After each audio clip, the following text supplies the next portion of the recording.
Good evening, everybody. Welcome to another edition of the Pits of Motorcast.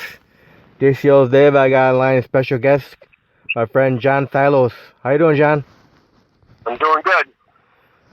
So, John, let me ask you, how did you get into drag racing? Oh, that's a long story. It started about when I was like 5 years old.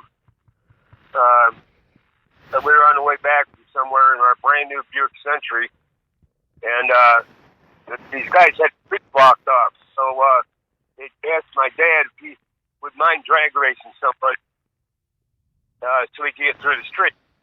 So we did. We actually won. And then my uncle, he had a little later on, he had a 55 Nomad with Corvette drivetrain, and he lived near Reliance Drag Strip. I grew up in Southern California, first of all. All right. But you could hear the dragsters from his house, and it was like the call of the wild, you know. I asked him about it. He said, "You want to go over there?" Yeah. So we went over there and watched the cars and everything, and then,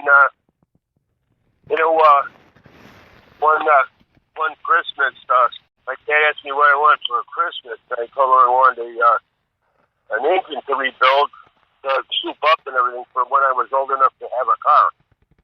So we went to the junkyard and got a J2 Oldsmobile engine, and I rebuilt it, and I had it all finished by the time I was 14. But the first time I drag raced was when I was 14. My parents were out of town, and I took my mom's brand new '64 Grand Prix and hot wired it and drove it over to Lions, and I dragged it. Bad boy. And that was the first year they had the Christmas tree. Before that, they had a flag guy. But the starter, his name was Jess Tyree. He was a famous racer too. But he told me how to do the tree, and he says, "You do the tree like this," and he says, "I'll guarantee you're going to go home with a trophy."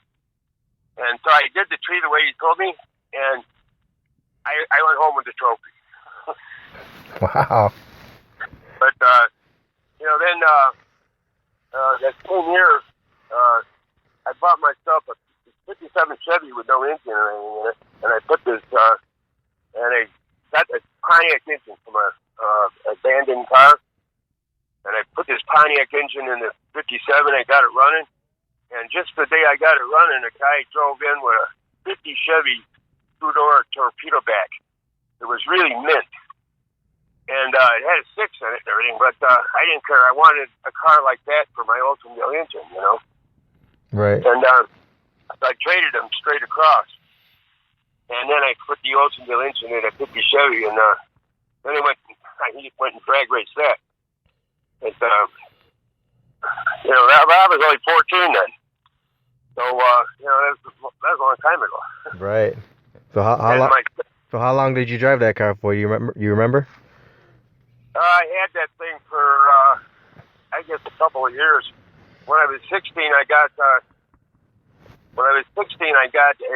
'63 Tempest, and then I made that into a drag race car, and I was drag racing that mostly on the street though, because you could make a lot of money on the street back then. Yeah. I was making more money street racing than I was working, you know. Yep. But I moved out here in '69, and I drove my '63 Tempest out here, and but I couldn't find any street races, so I was like, I was out of business, you know. So I started legitimate racing at the Grove. So you were racing the Tempest at the Grove? Yeah. How'd you do over there with the Tempest? Well, I didn't do really good at first, and because I kept trying all these different V8s, and I couldn't get it in the top 32, and you had to be in the top 32 to qualify, you know. And so I finally got a brainstorm. I had bought another '63 Tempest that had a 4-cylinder in it.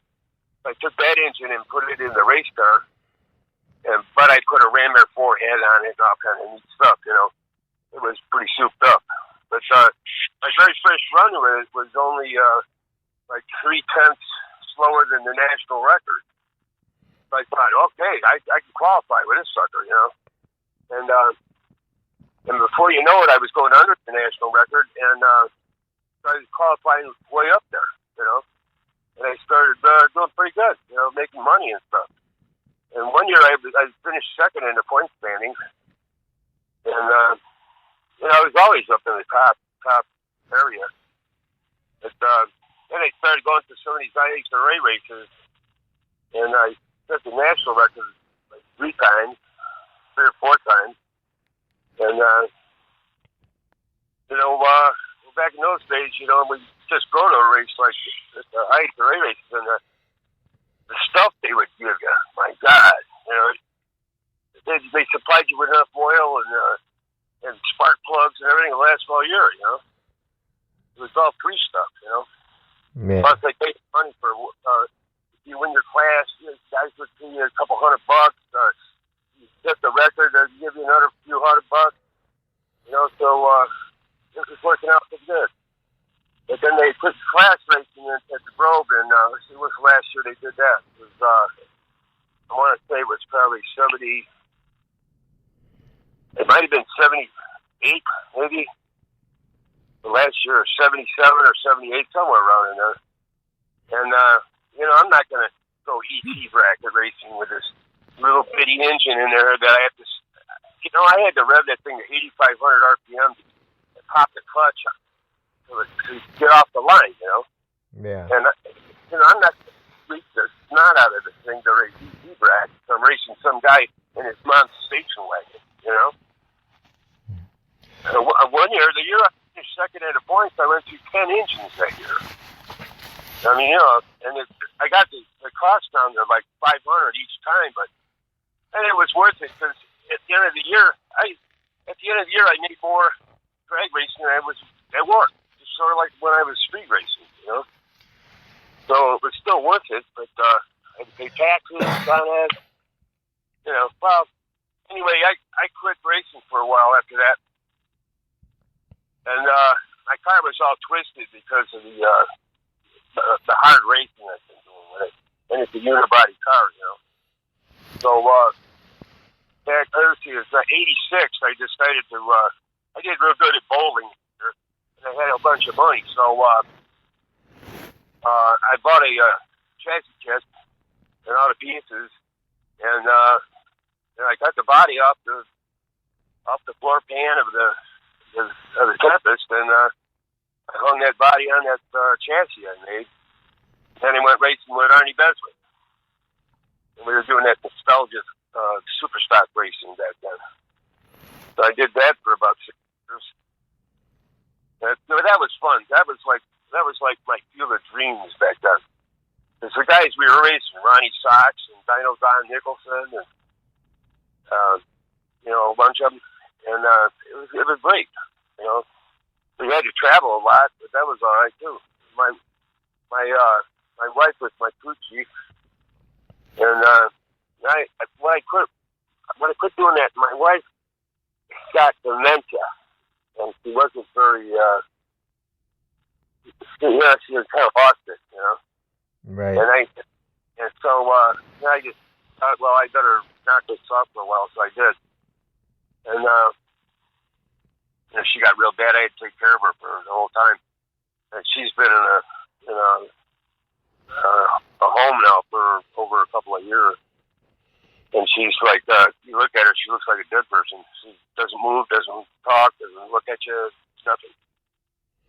But I took care of her and did my duty, and I don't have to do it anymore. So, and while she was still living with me and I was still taking care of her, I hired a guy, a chassis guy in Kansas, and he came and got my car. He was going to update it for new rules, and he had absconded with the car and disappeared. So then I got no car, and Lynn McCarty is making me this Rammer 5 engine, you know. So I was thinking, I better get myself a car. You know, have an engine with no car, you know. Right. So I got Chuck West Trans Am in the South Dakota car, and I'm still waiting for the engine to get done. But, you know, I got his car with the engine he had in it and everything. So, you know, I've been racing that for a few years now. I'm supposed to get this Pontiac engine, you know, pretty soon, and like for this year, and that's gonna be really something. It's gonna be talked about everywhere. It's a traditional Pontiac engine, you know. It's not a post-stock version of a Pontiac engine. Now, last year, did you do any racing at all last year? Last year, yeah, a couple of weekends we went. We did that, you know, a couple of years ago. You know, I broke an oil line and the car hung left into the wall, and it had a lot of damage. I had to take it to Chris Duncan, and I wasn't in a hurry to get it fixed for anything because I was still trying to take care of my wife and stuff. And you know, but I got it back last summer, and we went out and, you know, started up where we left off the year before, and you know, we ran pretty good. You know, I haven't driven the car for a while, so it was kind of spooky at first, but you know, we got it all ironed out. We went real straight and everything, and you know, you know, that Labor Day weekend, our worst run was 750,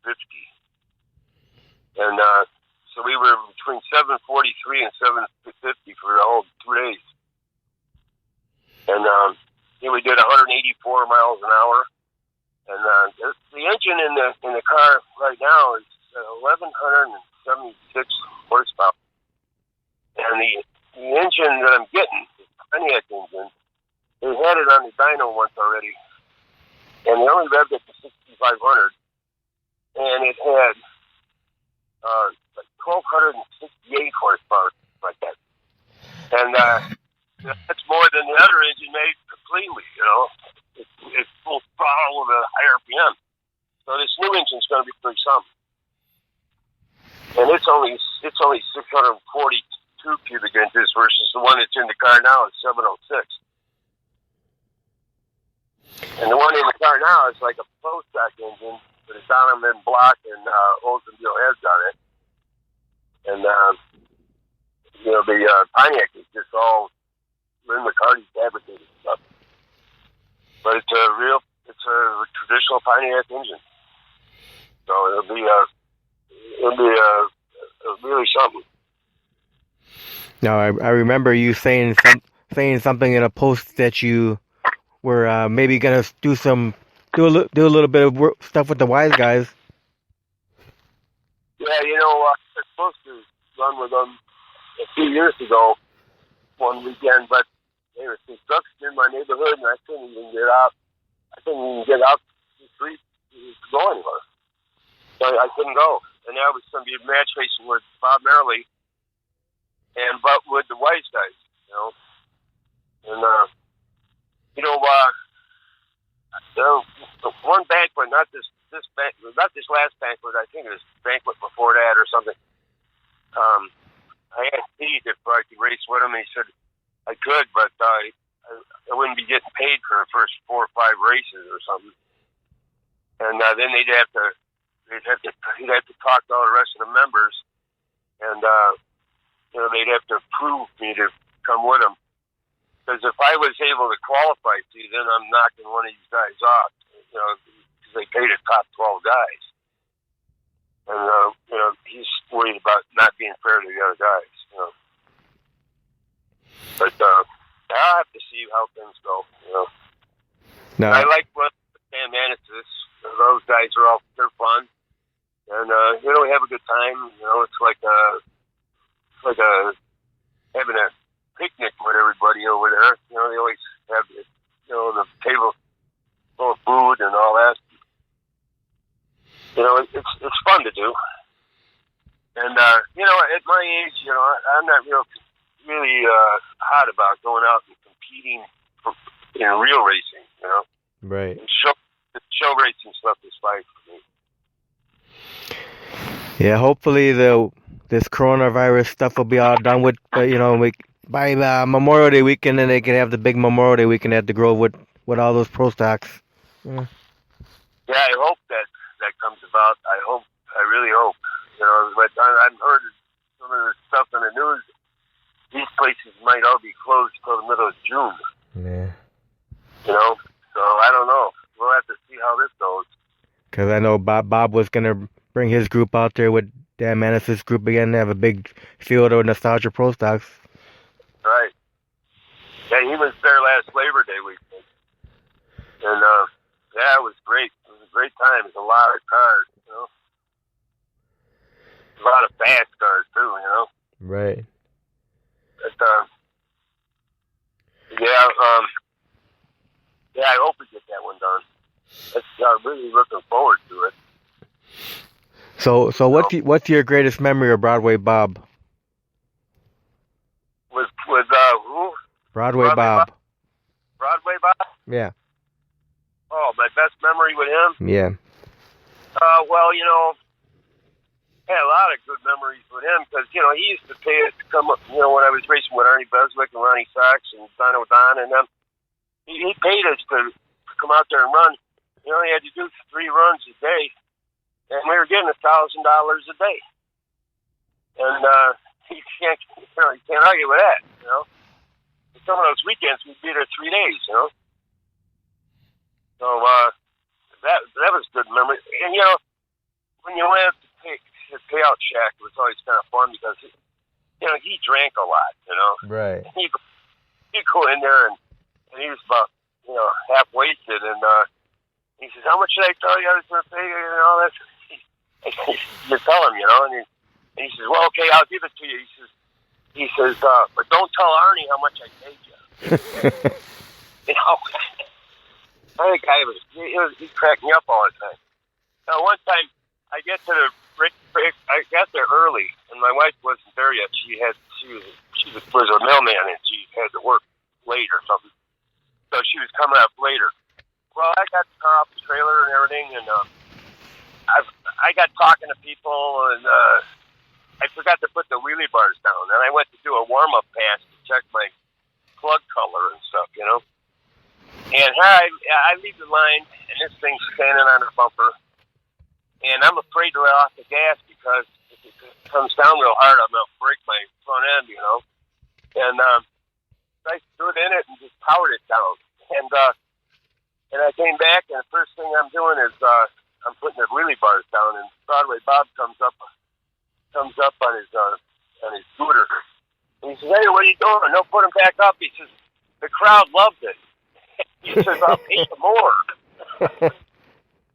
and Bill Maverick Golden comes up on his scooter, and he says, "Hey," he says, "What the heck you think you're doing?" He says, "I'm going to file a grievance."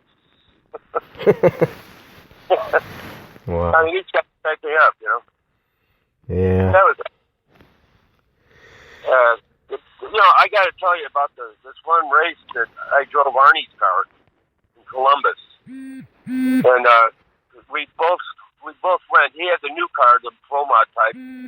I drove his real one, and I had to run in an eliminator that was a real competition, and he was getting paid to stroll race, and I went all the way to the finals, and I had to tweak his car a little bit to use it a little faster because I had to race what's his name?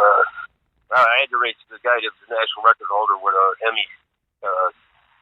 Hemi Barracuda or whatever it was, but I actually beat the guy, and I beat him because I congratulated. It was for $20,000 to the winner, by the way. I congratulated him in the staging lanes for his win, and I said, "Not often that you can win a race when all you got to worry about is don't red light." And so what happened? Guess what happened? I cut a perfect light, and he sat there waiting. and he couldn't catch me. But that was interesting. That was the best race I ever won. Of course, I only got the check, but he gave me a pro stock block in exchange for driving his car for him. A brand new one in crate. At that time, it's worth about what, $6,000 or $8,000. So, but I've had a good time racing my whole life, you know. And even when my car wasn't running, it's like either I drive one of our or some other guys. I used to help guys all the time, and you know, I built a car for a guy, a Mopar. Was it a Duster or something like that? And I think the national record at the time was like 12:02 or 12:05 or something. And I built this thing, and we went out the first time, and it was 1170s right off the trailer. And so that was pretty cool. I didn't know I could put a Mopar together that would actually work, you know. But I've had a lot of experience like that. I did an overhead cam 6 Pontiac for a guy with a Firebird, and that thing was turning low 12. And you know, for a 6-cylinder, it ain't too shabby, you know. But you know, for a living, I rebuilt transmissions. I worked in transmission shops since I was 14, and you know, so I built a lot of transmissions for guys too. But and my Tempest had a real trick 400 trans that I made for it with straight cut gears, and instead of having thrust washers, it had all Torrington bearings in it. It was a zero drag, so it wouldn't take any work. But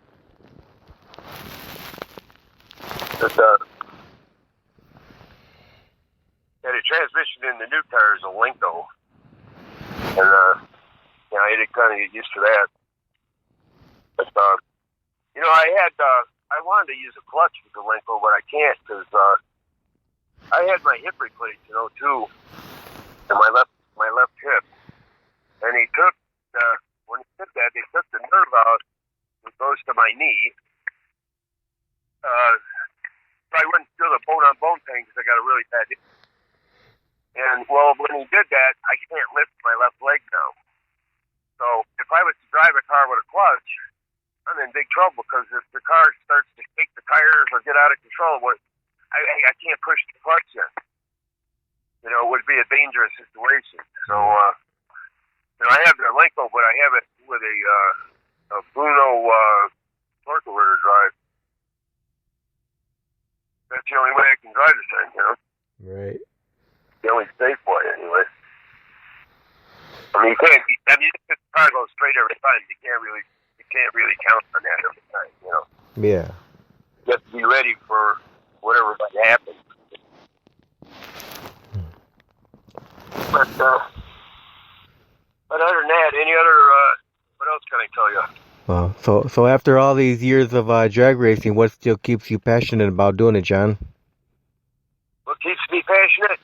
You know, I really can't say. It's like, once you do it, it becomes part of you, and you just can't quit doing it. You know,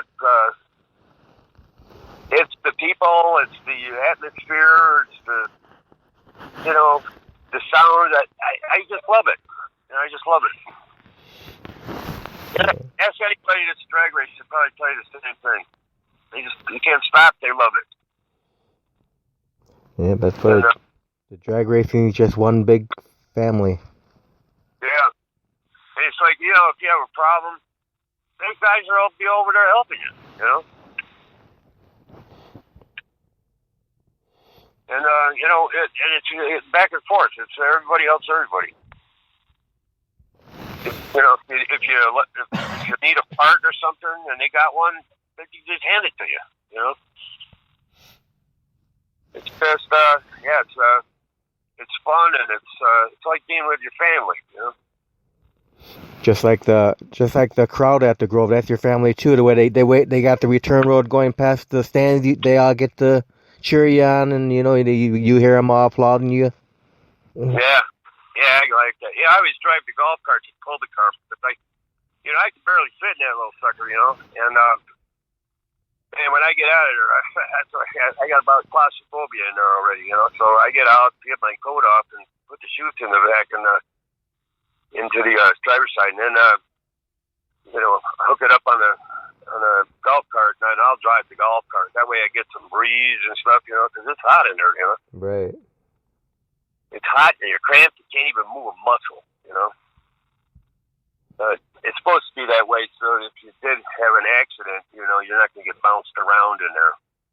So, I mean, it's just one of the things you have to put up with. But it's really fun. This car here is the fastest one I ever drove, and I'm used to it already, and I want to go faster. You know what I mean? Yeah.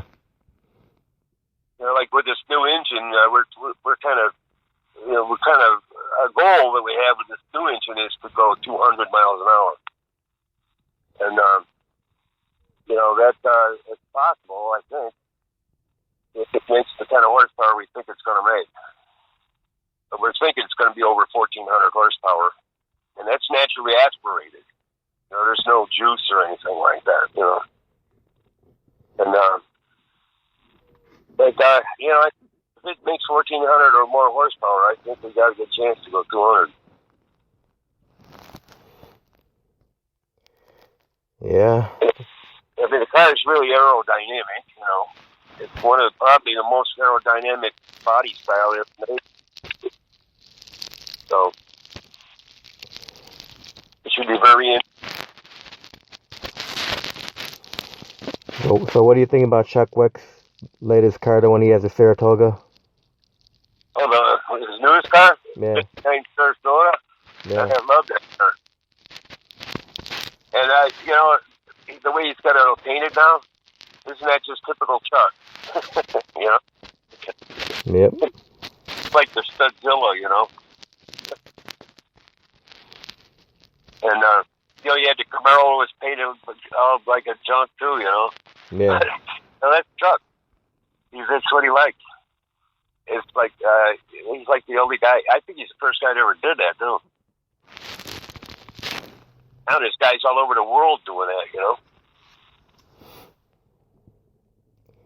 Yep. Chuck, I'll tell you what, Chuck is one heck of a nice guy. And I bought my truck from him, my brand new truck. And,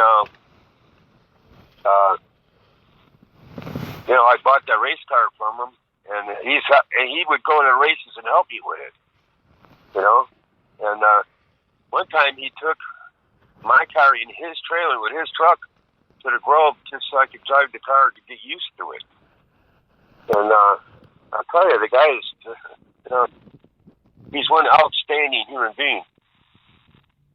If I ever hear somebody that needs a car or something, I tell them go see Chuck, because he's got any kind of car you want. I'm sure he's got it, because he's got a bunch of those dealerships, and they got used cars, they got new cars, they got affordable cars, they got gas mileage cars, they got anything, Yeah. Like my truck, I got a deal on it. I probably shouldn't brag about it too much, the deal I got, but it was like the same price as a 1,500, and it's a 2,500 truck.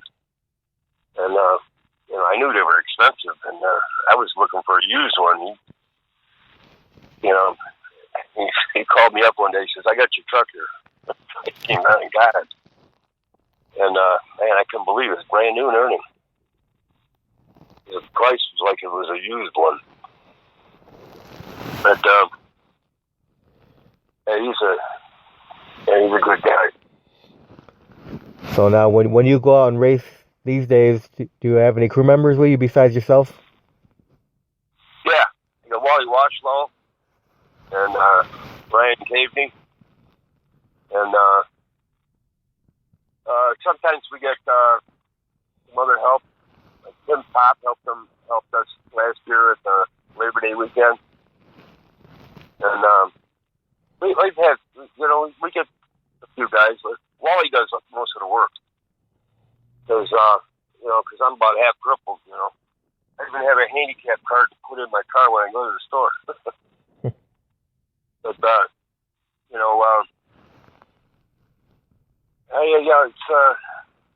it's we all have fun though. We have fun, and we always set goals for ourselves. You got to try to prove and all that. It's just fun.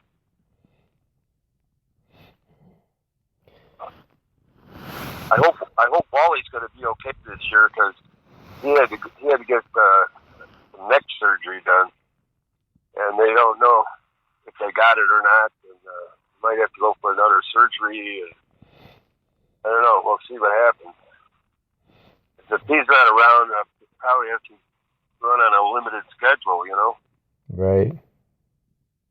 Because Ryan, he would come every time if he could, but he works for the airlines and he gets more of a rotating day off thing.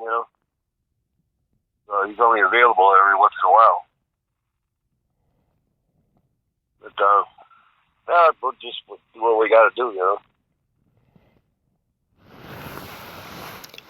So who are some of your biggest influences in drag racing? The big influence in drag racing for me is absolutely got to be Arnie Beswick. I've known the guy since '69. I raced with him. I fixed his car for him. I've raced. We did a lot of match races that we had to travel around for. It's just me and him. And and the people were they were great. We got paid. They put us up in fancy hotels, and banquet and all that kind of stuff. It's unbelievable. And I mean, we've been to Kansas City, and we've been to Rockingham, and we've been all over the place. And it was great. It was a great time. I learned a lot, and he's more into the he's got the gift of gab, and he remembers people's names. And I'm more the technical type guy, I'm more I can make it run fast and I can fix it. But, and he always told me I need to get the other side of it, the side that he's good at. But, it just, didn't fit, But, I think it's the biggest influence. Yeah, he gave me a lot of help. From '69, even after he had his fire and lost all his stuff, he's come to Byron once in a while whenever I had a race there, and he'd say, "You need any help?" And I say, "No, Arnie, I got it." And he says, "Are you sure? Should I go sit down and watch?" I says, "No, don't go sit down and watch." I said, "Stay here, pretend like you're helping me. That way, it plays a psychological game on my competition." Which it did. Yeah. Then he had another fire last year. Yeah, another fire. More stuff wrecked. I know. Plus his dear wife Evelyn died. Yep. God rest her.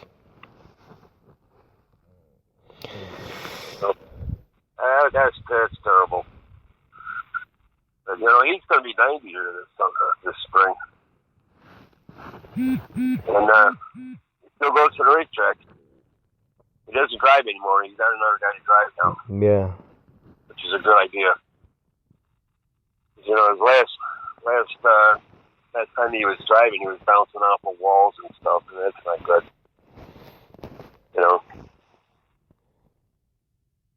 I mean, you wouldn't want to race against him with the way he's driving, Yeah, there's a lot of guys that are up there in age and they're still going, like, Chris the Greek Karamassini's still out there. Yeah, I know. Yeah. Richard Hutchins with the wheel standers still going out there. Yeah. Yeah, he was supposed to retire last year, wasn't he? I believe so. But he didn't. Then you got Diamond Dave Miller still driving the dragster. Yeah. Yeah, I know. And I tell you, once it gets in your blood, you can't get rid of it. Doc Holliday. Yeah.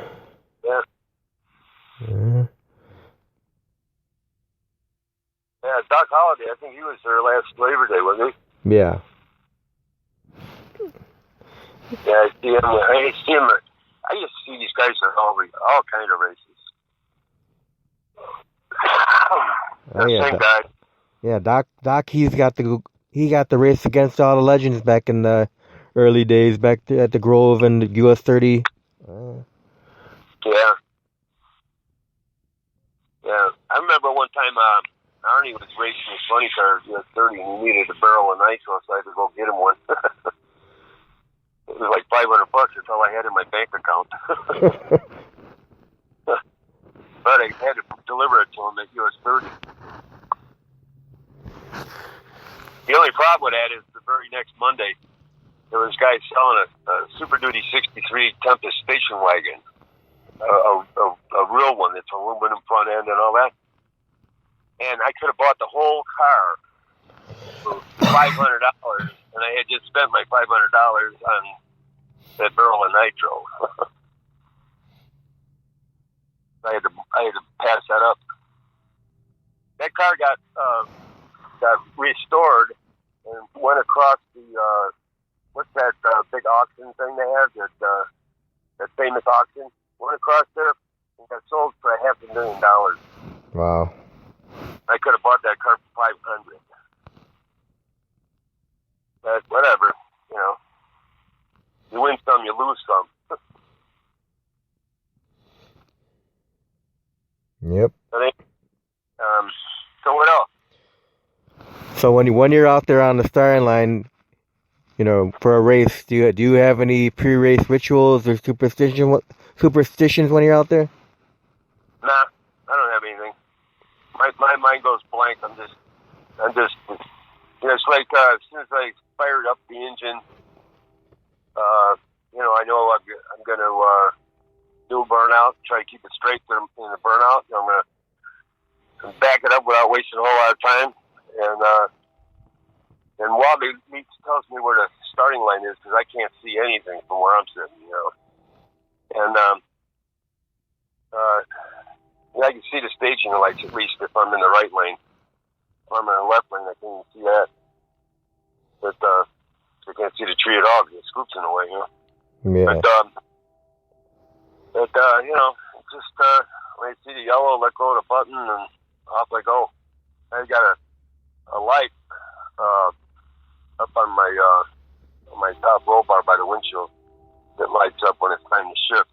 So I just grab a lever and jerk it, and grab the next one, get ready, and jerk that one when the light comes on, and I reach up for the parachute handle and see the finish line coming, and I kind of time it to where I'm like right on the finish line to pull the chute because but these Stroud chutes, they come out real quick, and they're spring loaded, you know, and they come out so quick. I used to pull the chute when I could see the finish line with my own car. Well, by the time I passed the finish line, the thing would blossom. But now, man, they blossom real quick. So I try to wait till I'm trying to judge this. I'm right on the finish line when I pull the chute. But we had one run last year that I crossed the finish line. I was doing like 184 miles an hour across the finish line, and I pulled the chute handle, and I don't feel anything. And so, man, I'm hard on the brakes now. And but I got it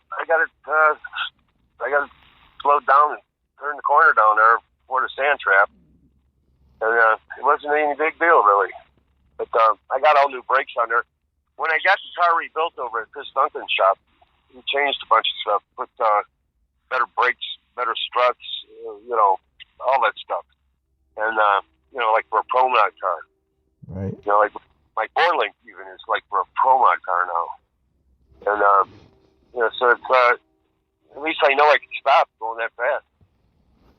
and it wasn't even a problem, you know. So, but we found out what happened with the chute.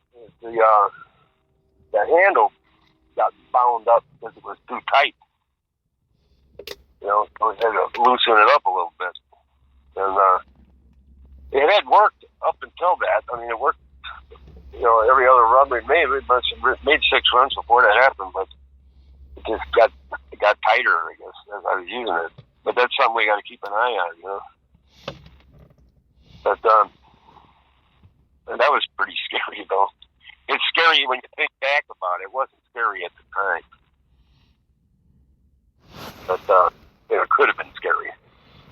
Now, have you ever been in any accidents throughout your racing career? Yeah, just that one time.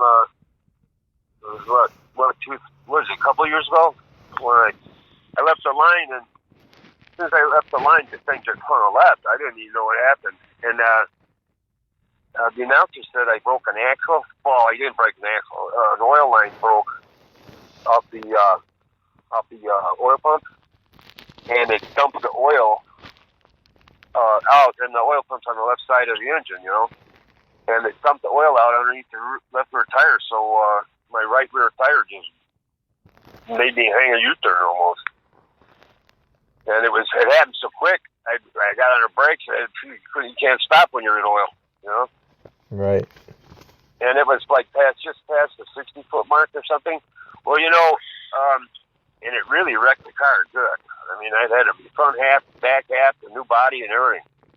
And I can't imagine how you get so beat up right off the starting line. And then somebody mentioned to me, they said, well, you know, when you get to about the 60-foot mark, you're doing about 85 miles an hour. I had no idea you're going that fast, you know. But if you're on the freeway and you crash at 85 miles an hour, you think the car's going to look like, you know?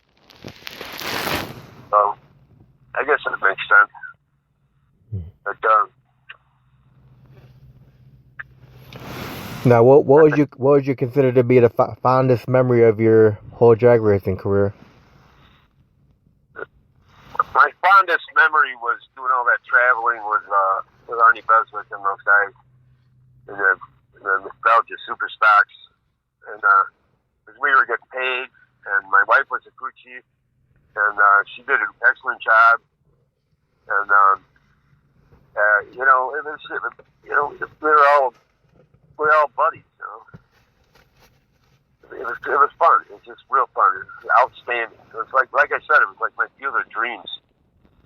You know, that Kevin Costner movie. Oh yeah. The baseball player. Yep. If you build it, they will come. Yeah. But you know, that's my fondest memory. Now how about a most embarrassing memory? You have a most embarrassing moment on the track? The most what? Most embarrassing moment on the track. Oh, most embarrassing. Well, I've had a few of those. When I was running my 4-cylinder, it's like in I guess a 3rd round or 4th round or something, and one of my cylinder walls broke because I had bored it too thin, and I had pieces all over the place and a mess, and I helped them clean it up, but it was embarrassing. But you know, I had to put it home and put it on our engine, and came back the next day and qualified number 1. But that was embarrassing. Another time I was at the GPO Nationals, and they were running at the Globe. The one day they run, it was mostly a car show. Right. And I did a burnout, and the engine blew up. And that was with my Tempest